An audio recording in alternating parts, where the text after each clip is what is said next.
professora Débora pediu que eu abordasse a abordagem contemporânea da fisioterapia na dor cervical. Qual que é a minha visão, especificamente voltada para a parte clínica da cervical, né?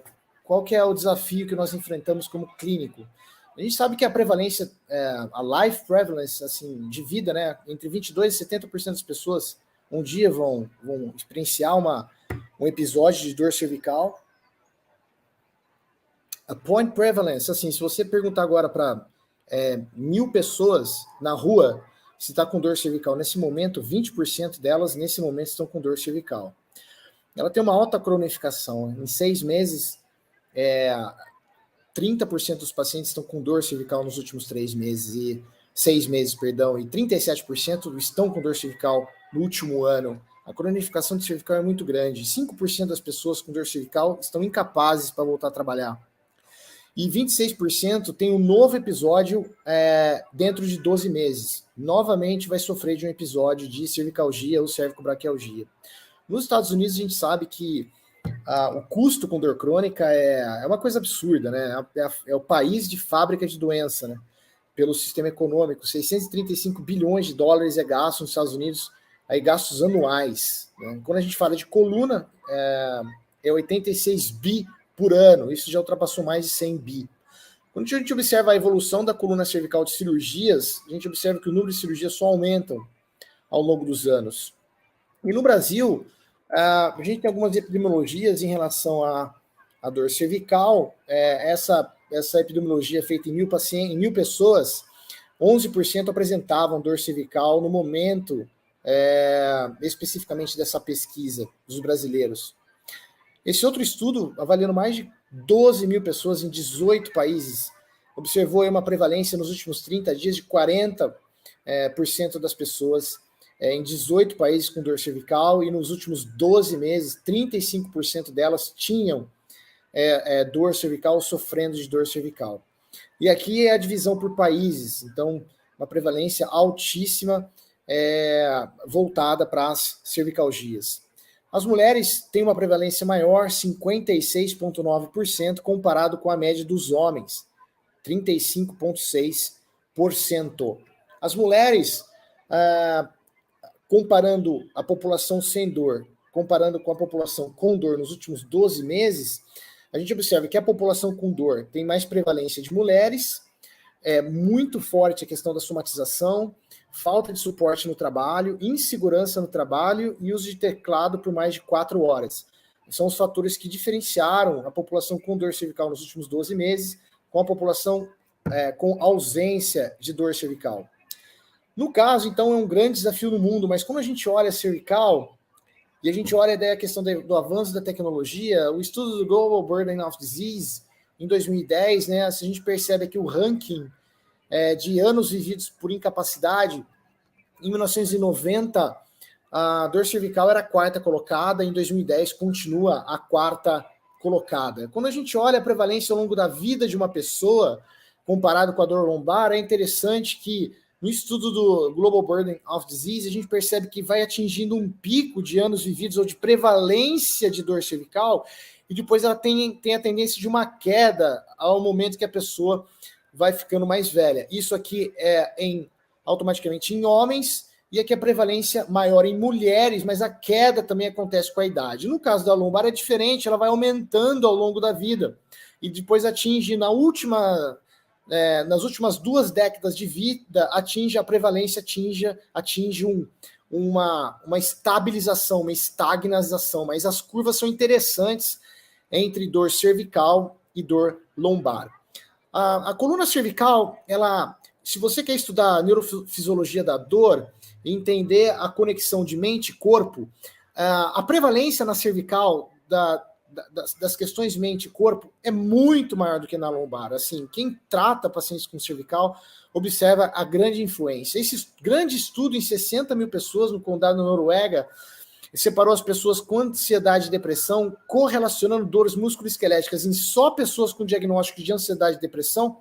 Observou que 40 delas tinham sintomas de cefaleia, 55% delas tinham sintomas de cervicalgias e dores no complexo cérvico-ombro, né, no complexo da cintura escapular. Ou seja, é uma alta prevalência em pessoas com depressão e ansiedade.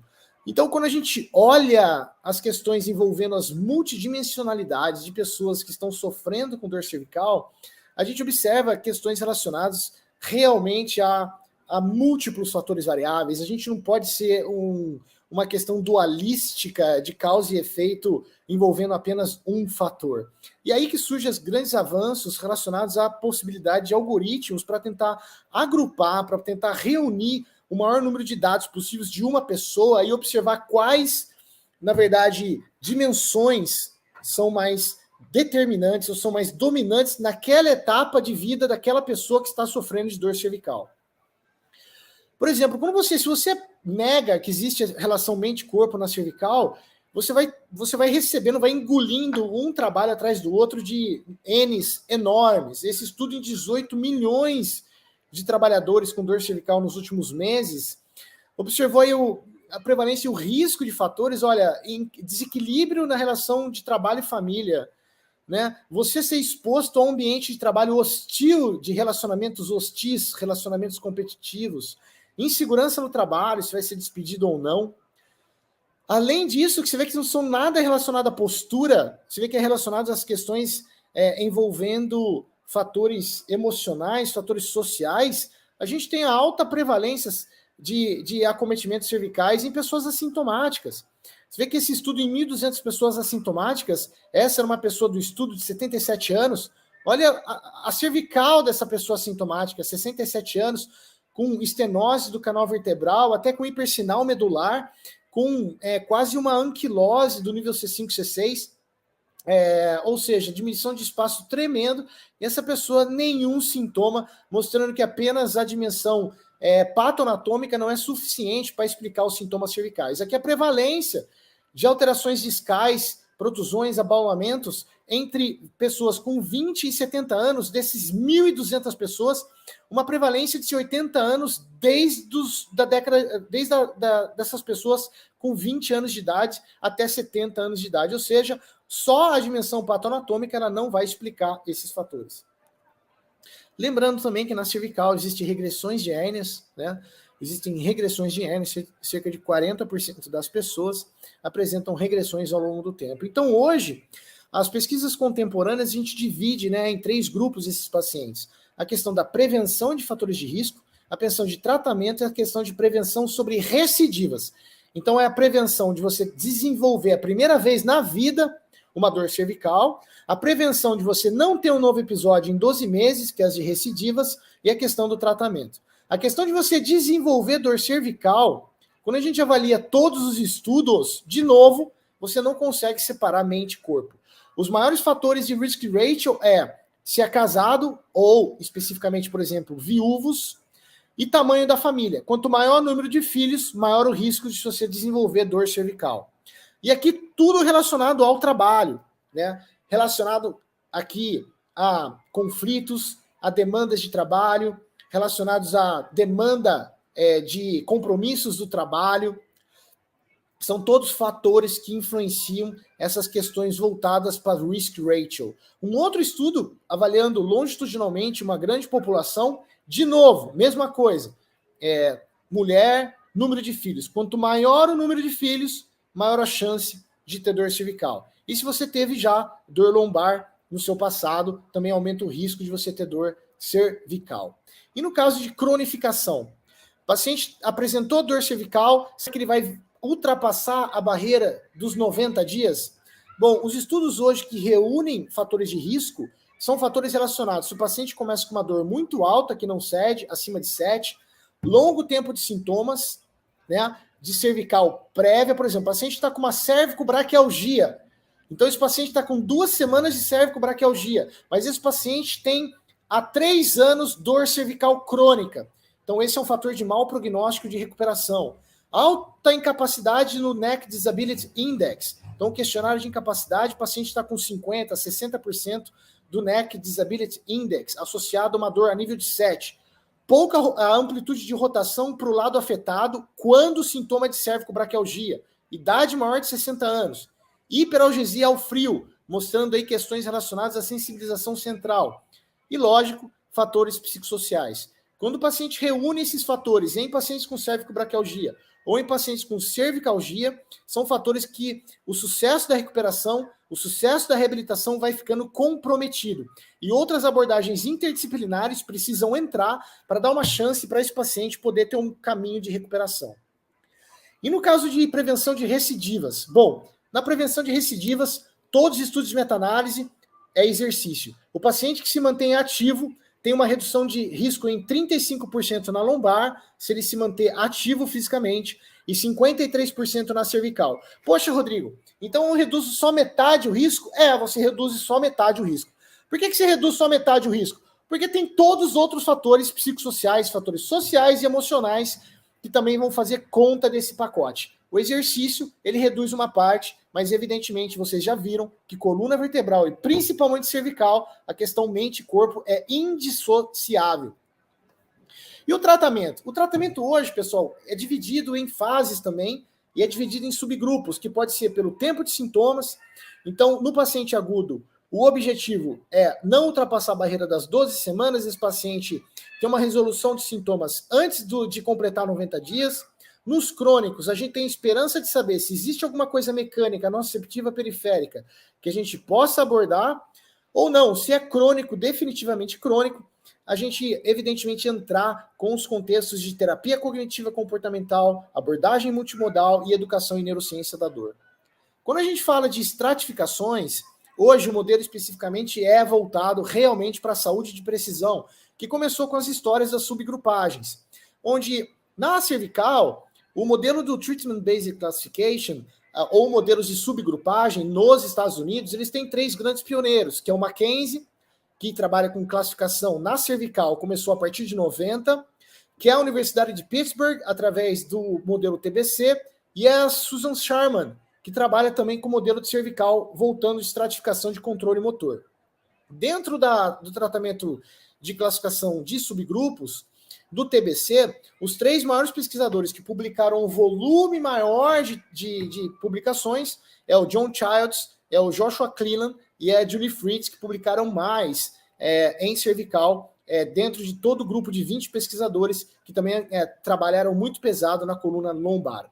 No caso de Treatment Based Classification, classificações voltadas em subgrupos, voltado para o TBC, a primeira publicação foi em 2004 e a segunda publicação foi em 2007. E eles seguem muito o modelo de saúde baseado em valor, porque a primeira proposta de trabalho foi reunir revisões sistemáticas até 2004, junto com opiniões de experts clínicos. Então, eles juntaram experts clínicos com os estudos de revisões sistemáticas, de estudos prospectivos randomizados, para poder fazer caminhos e observar que tinham pacientes com caminhos diferentes. Então foi criado daí o primeiro modelo especificamente voltado para as cefaleias de origem cervicogênica, para as cefaleias de origens não cervicogênicas, para os subgrupos de centralização, que eram os pacientes com dor radicular, que era o grupo de controle da dor, pacientes agudos que nem examinar você conseguia, exercício e condicionamento ou controle motor, manipulação e mobilidade. Então seriam no sentido de agrupamentos de técnicas e de abordagens que você priorizaria num determinado lastro de tempo nesses pacientes específicos. O modelo, por exemplo, de 2007, ele demonstrou, por exemplo, foi um estudo prospectivo longitudinal não randomizado de 274 pacientes, onde eles observaram, na verdade, os desfechos entre os pacientes que foram classificados nesses subgrupos que eu falei para vocês e receberam os tratamentos preferencialmente, ou 161 de pacientes fazendo todos a mesma coisa, ou nada voltado para não especificidade. E aí eles observaram que a média de sessões foi 6 sessões de tratamento, e que a dor após o tratamento foi menor no grupo que fez uma subgrupagem, que se chamou de match, né? A mudança no score do NDI foi maior em quem fez também o trabalho mais de saúde de precisão, e a mudança na dor entre início e fim, ou seja, atingindo o MCID, foi melhor. E a porcentagem dos pacientes que atingiram o MCID e incapacidade foram maiores comparados com quem fez a abordagem, na verdade, global, sem nenhuma especificidade. Então, a dor foi menor em quem fez trabalho de precisão, a incapacidade foi... A queda da incapacidade foi menor em quem também fez um trabalho mais voltado para o trabalho direcionado à especificidade do quadro clínico, e atingiu o MCID, foi maior também em quem foi tratado por esses modelos de subgrupos. Esse é o professor James Ergan, que foi meu mentor na Universidade de Pittsburgh, onde eu morei durante 1 ano, e eles têm uma revista específica da universidade, e onde eles comparam, por exemplo, o sucesso ou o desempenho de todos os fisioterapeutas, mais de 60 fisioterapeutas tratando, por exemplo, dor cervical, e observou que, na verdade, quando a gente olhava o resultado de um fisioterapeuta que é outlier, que eles observaram, outlier, o fisioterapeuta, onde a incapacidade dos pacientes tratados por esse fisioterapeuta era bem diferente da média, e onde a dor do paciente final era bem diferente da média de todos os outros fisioterapeutas. E aí eles observavam o que esse fisioterapeuta, que era outlier, tinha de diferente dos outros. Então você vê que esse fisioterapeuta que era outlier, tratando cervical, dava alta com 3 sessões dos pacientes, enquanto a média de todos os fisioterapeutas eram 6 sessões. Que em 87% das vezes ele usava terapia manual cervical e torácica, né, ele usava muito também terapia manual torácica, e a média dos fisioterapeutas usavam menos manipulação torácica. Observava também que a mudança da incapacidade no Neck Disability Index, a proporção de pacientes atingindo queda maior do que 9%, que é o MCID do Neck Disability Index, era muito maior nesse fisioterapeuta outlier do que a média de todos os fisioterapeutas trabalhando no serviço, né? Então, tudo era diferente nesse cara. Então, observando automaticamente que tinha um padrão diferente desse fisioterapeuta. E olha que interessante, eletroterapia, ele usava 18% das vezes, e contra 57% de toda a média de todos os fisioterapeutas. Ele usava muito educação, 93%. Ele usava 93% de educação nos pacientes. Dos pacientes dele recebiam educação, versus 87% do outro grupo. Né? Aqui, exercícios, 100% usavam exercícios de alongamento. Aqui, 88 versus 75 do grupo. Especificamente, ele usava menos tração nos pacientes comparado com o grupo que usava, ou de todas as médias dos outros fisioterapeutas. Então, vejam que tinha uma questão muito mais educação, muito mais terapia manual, muito mais especificamente exercício, que é a combinação multimodal que a gente coloca, né?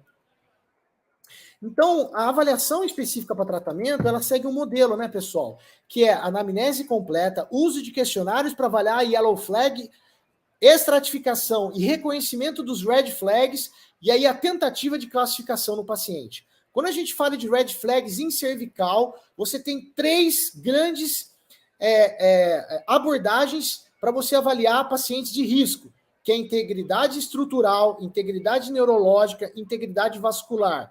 Integridade estrutural, excluir fratura. Integridade neurológica, excluir mielopatia. Integridade vascular, excluir deficiências da artéria vertebral. Esses são os 3 grandes pesadelos de um clínico que vai tratar especificamente pacientes com cefaleia. Quando a gente fala de classificação em subgrupos, a gente observa geralmente, pessoal, que pacientes com queixas axiais de cervicalgia geralmente são mais incluídos e são mais classificados no grupo de mobilidade e no grupo de exercício. Pacientes com cefaleia são incluídos no grupo de cefaleia, e pacientes com radiculopatias ou dores radiculares são geralmente incluídos no grupo de centralização ou no grupo de pain control, ou controle da dor pela intensidade dos sintomas. Isso é de maneira geral, tá, pessoal? É uma tendência que a gente observa na prática clínica. E olha que interessante, as críticas em relação a regras de predição clínica não são nada demais, porque quando você fala no grupo de mobilidade das regras de predições clínicas que demonstrou pacientes que têm uma certa preponderância a melhorar com terapia manual, onde a maioria da sessão você utilizaria terapia manual, geralmente são pacientes com menor de 50 anos, com menos de 12 semanas de sintomas, ou seja, não são crônicos, ou seja, para ter uma neuromodulação duradoura, eficaz e que realmente possa mudar o desfecho desse paciente, né? O paciente tem ADM restrita, tem hipomobilidade em torácica e cervical, o exame neurológico é normal e os sintomas são isolados na cervical. Então, o que eu estou falando, pessoal, não é nada demais. Os estudos mostraram, olha, se você coloca 4 estudos que fizeram regras de predições clínicas, olha que interessante, pessoal. Olha que interessante. São pesquisadores que fizeram em pacientes diferentes, em países diferentes, mas que eles acham muito a mesma coisa. Do paciente que vai se beneficiar com terapia manual na cervical. Olha, dos 4 estudos, 2 deles mostraram que o paciente não tinha neurodinâmica, testes neurodinâmicos, não tinha mecanosensibilidade, não tinha sinais de radiculopatia. 4 estudos mostraram que todos os pacientes tinham restrições da mobilidade ativa da cervical, ou ativa ou passiva. E 2 estudos mostraram que os pacientes tinham um curto período de sintomas, menos de 90 dias. Então você vê que os estudos mostram, na verdade, isso. O paciente é com ausência de radiculopatia, o paciente não é crônico, o paciente tem exame neurológico normal e tem déficit de mobilidade. É a coisa mais reinventar a roda. Os estudos só mostram que pacientes que precisariam de terapia manual numa fase inicial seriam que têm esse perfil. Um outro exemplo, por exemplo, pacientes no grupo de centralização, que é um outro perfil de paciente. Ó, os sintomas se propagam para o membro superior, o paciente tem centralização ou distalização com o movimento da cervical, pode ter sinais neurológicos positivos, Spurler e Distraction, teste positivo, teste neurodinâmico positivo, idade acima de 55 anos. O que você quer é que o paciente consiga reunir desses 7 itens, pelo menos 3 ou 4 itens. E aí você tem as técnicas que seriam direcionadas a esses pacientes, que pode ser tanto as técnicas do MDT, para centralizar o paciente, ou técnicas de tração. Né? O grupo de exercícios é um outro perfil de paciente. Mínimos sintomas, incapacidade baixa, exame neurológico normal, ausência de radiculopatia, não tem bloqueio de mobilidade na DM. O paciente geralmente é de paciente de dor crônica e pode ter red flag. Você percebe que é um outro perfil de paciente. E aí que a gente chama ele de motor control. Então, pessoal, a gente percebe que os grupos ou subgrupos de tratamento, eles geralmente apresentam essa classificação, né? Pacientes com dor referida geralmente caem nesses 2 grupos, paciente com dor cervical geralmente cai nesses 2 grupos, e paciente com cefaleia cai nesses 2 grupos. Existem técnicas que são coringas, que são usadas em vários grupos. Por exemplo, manipulação torácica e cérvico-torácica, ela entra em pacientes com cefaleia, ela entra em pacientes do grupo de terapia manual, ela entra em pacientes com centralização. A técnica dos flexores profundos cervicais entra em pelo menos 4 subgrupos de tratamento. E aí o grande desafio nos crônicos, pessoal, é a gente tentar organizar as multidimensionalidades que esses pacientes nos apresentam para saber quais dimensões elas estão dominantes. E isso a gente entra, além de tentar observar através de questionários, quais dimensionalidades estão dominantes, a gente entra evidentemente, com a educação em neurociência da dor. Esse modelo de subgrupagem, pessoal, faz parte dos guidelines da fisioterapia, principalmente da fisioterapia americana, que o primeiro foi publicado em 2008, e o segundo foi publicado em 2017, que reuniu 267 artigos científicos e reuniu a contribuição de mais de 30 pesquisadores e clínicos, né? Que é a última revisão de 2007. Baseado nisso, pessoal, estratificação, multidimensionalidade, relação mente-corpo e estratificação, nosso grupo desenvolveu algoritmos para tentar organizar nossa prática clínica, que a gente chama de Spine Data, que o objetivo é trabalhar em equipe interdisciplinar, então o psicólogo usa o nosso software, o fisioterapeuta usa o nosso software, o médico usa o nosso software. E ele tem que reunir o que existe dos últimos guidelines mais recentes, o que tem as revisões sistemáticas e o que tem os estudos prospectivos randomizados. Ele ajuda a decidir entre tratamento clínico ou cirúrgico e ele é centrado no paciente. Então, o Spine Data, por exemplo, ele tem toda a questão de anamnese nossa, que vai incluindo, vai imputando dados na nossa ferramenta. E aqui é um paciente crônico lombar, por exemplo. Esse paciente, pessoal, o principal, e a gente reúne, então, 7 dimensões: estresse, depressão, ansiedade, alta eficácia, cinesiofobia, social, trabalho e estilo de vida, que é sono, cigarro, IMC e atividade física.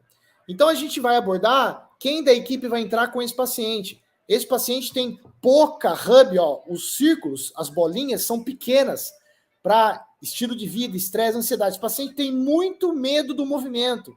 e tem baixa alta eficácia. Então, o fisioterapeuta treinado em diminuir cinesiofobia vai trabalhar com esse paciente. Esse outro paciente crônico, não, tem pouca cinesiofobia, mas tem muita questão de estresse e depressão. Ele tem que entrar com educação em dor, ele tem que entrar com trabalho de terapia cognitivo feita por psicólogo, ele tem que ter medicação de psiquiatra para trabalhar junto com o nosso protocolo.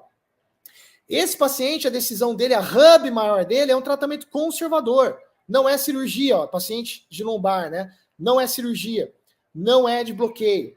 Esse paciente cervical é cirurgia, uma paciente com 1 ano de sintomas, com radiculopatia e todas as questões de nível de dor, incapacidade, exame neurológico, exame de imagem, falência de tratamento conservador, mostrou que a hub dessa paciente é mais cirúrgico, não vai ficar investindo em tratamento conservador para essa paciente. Esse paciente é um paciente agudo, mas ele mostra 33% de chance de se transformar em crônico com a junção de várias ferramentas que a gente utiliza. E aí a gente vai entrar com abordagens se o paciente tiver um risco alto de virar crônico. E a gente também computa o exame de imagem desses pacientes. Esse paciente cervical é um paciente de controle de movimento. Então, esse paciente eu não vou entrar com terapia manual. Eu não vou entrar com controle de dor, com acupuntura, com elétrico, com laser. Ele não tem cefaleia. Eu vou entrar direto com exercício, hands-off total com esse paciente, educação em dor. Esse outro paciente é um paciente com sensibilização central e dor crônica, ou seja, nociplástica, e é um paciente com cefaleia. Então, eu vou entrar com as técnicas de terapia manual, vou entrar com as mobilizações e manipulações em cefaleia, com o programa de exercício de cefaleia e vou entrar com os critérios de dor crônica. As hubs maiores me mostram isso. E aqui, pessoal, o mais importante é resultado. Esse paciente, por exemplo, aqui, pessoal, é o resultado geral do nosso serviço, que é baseado em critérios de sucesso. Então, você vê que a ferramenta dá a incapacidade ao longo de 1 ano, a diminuição da dor ao longo de 1 ano, e o Global Perceived Effects ao longo de 1 ano, e a gente dá a taxa de respondedores. O que é respondedores? Na cervical, são 4 critérios de 5, que é o paciente responder que está com o Global Perceived Effect, pelo menos mais 3, que é moderadamente melhor. Eu estou moderadamente melhor. E ele responde com 6 semanas, 3 meses, 6 meses e 1 ano. O Neck Disability Index tem que estar menor ou igual a 24%, de 0 a 100. A queda no Neck Disability Index tem que ser no mínimo de 10 pontos, comparado ao baseline. A dor tem que ser menor que 3, menor ou igual a 3. E a queda tem que ter queda ao longo do follow-up de no mínimo 2 pontos. Então, se ele reúne 4 dos 5 fatores, ele é tido como respondedor e ele é liberado, alta com orientação ou encaminhado para o programa de manutenção, de exercício e assim por diante. Então, vejam, se a gente reúne 7 dimensões psicossociais, se a gente reúne exame clínico, exame de imagem, história, anamnese, IMC, estilo de vida, cada paciente, então, pessoal, tem uma digital. E aí, existe, então, hoje, 7 bilhões de subgrupos, que é o que a gente chama de saúde de precisão. E você vai ter hubs de pacientes que se comportam de uma forma parecida, mas eles tendo, cada um deles, reunião de dados que daí geram e mostram que eles, evidentemente, são únicos. Então, os dados daí reúnem o que o paciente é único, apesar de ter hubs parecidas, quando você reúne todos esses dados que a gente coleta. Esse, por exemplo, pessoal, já é a experiência nossa utilizando o modelo de subgrupagem. Por exemplo, aqui no Hospital Veracruz, que a gente completou 2 anos. Esse é o relatório de 21 meses. Lembrando, pessoal, que o custo com fisioterapia no sistema de saúde brasileiro representa 49% dos custos ambulatoriais. Então, a gente passou de 300 vidas tratadas para convênio, sendo que a consulta é particular e o atendimento é individual. A gente teve uma média de 7 sessões por paciente, 7,8 sessões por paciente. 4% de cirurgias, sendo que todas as cirurgias foram diretamente do pós-operatório para nós. Nenhum paciente passou no pré-operatório com a gente, para a gente saber se foi falha do tratamento conservador. O nosso NPS, que é o Net Promotion Score, que mostra a satisfação do paciente com o serviço, E é uma base obrigatória para quem trabalha com saúde baseada em valor, que a opinião do paciente é de 90%, que é uma pontuação alta e compatível com atendimentos particulares. Essa é a queda do EVA ao longo de um ano dos nossos pacientes tratados com cervicalgia. Essa é a nossa queda da incapacidade ao longo de um ano dos pacientes tratados com cervicalgia. Essa é a evolução do Global Perceived Effect. Lembrando que, automaticamente, os pacientes com positivo mais 3 no mínimo, responderam que estão moderadamente melhor. Nota 4 responderam que estão muito melhor. Apenas 1,6% dos pacientes retornaram em um ano para realizar sessões de fisioterapia devido à recidiva de sintomas. E qual é o mais importante, pessoal? Mais importante é a gente parar de ficar discutindo teorias de tratamento, filosofias de tratamento, que a gente nunca vai sair do campo filosófico. O importante é a gente observar dados. Por exemplo, esses aqui são os dados agrupados de pacientes cervicais nossos. Então, nós tratamos 352 pacientes cervicais em 2 anos, toda a nossa equipe. Essa é a nossa taxa de sucesso. 36% em 6 semanas, 39% em 3 meses, 36% em 6 meses e 60% com um ano. Essa é a queda da incapacidade geral, essa é a queda da incapacidade na EVA e essa é a melhora no Global Perceived Effect. Esse é o nosso raio-x, tá? E aqui a maioria dos pacientes são crônicos que a gente atende, são crônicos. Se eu quero comparar agora com um fisioterapeuta, por exemplo, eu pego os meus atendimentos. Como eu falei, eu sou clínico, atendo todo dia, então o meu número de atendimentos é 78. Então aqui, essa é a queda dos meus pacientes. Essa é a queda da incapacidade dos meus pacientes. Essa é a queda de incapacidade de dor dos meus pacientes. Essa é a melhora do Global Perceived Effect dos meus pacientes. E essa é a minha taxa de sucesso dos pacientes respondedores. Então, é importante, praticamente falando isso, qual é a taxa de sucesso para eu poder melhorar? Eu tenho que melhorar a minha taxa de sucesso. E a partir do momento que eu ver outros serviços e outros fisioterapeutas que estão tendo taxas de sucesso melhor que eu tenho que aprender com esse serviço. Eu tenho que aprender com essa abordagem. Praticamente, pragmaticamente. Então, pessoal, o caminho ele é longo. Né? O caminho no tratamento das dores cervicais agudas e crônicas, a gente ainda é um bebê. E o principal, que é o longo caminho, é a gente chegar na medicina de precisão, na saúde de precisão, onde um paciente com, por exemplo, vários pacientes com câncer de cólon, se eles recebem apenas um medicamento na quimioterapia, você sempre vai ter esses desfechos. Paciente que melhora bastante, paciente que não melhorou e paciente que piorou.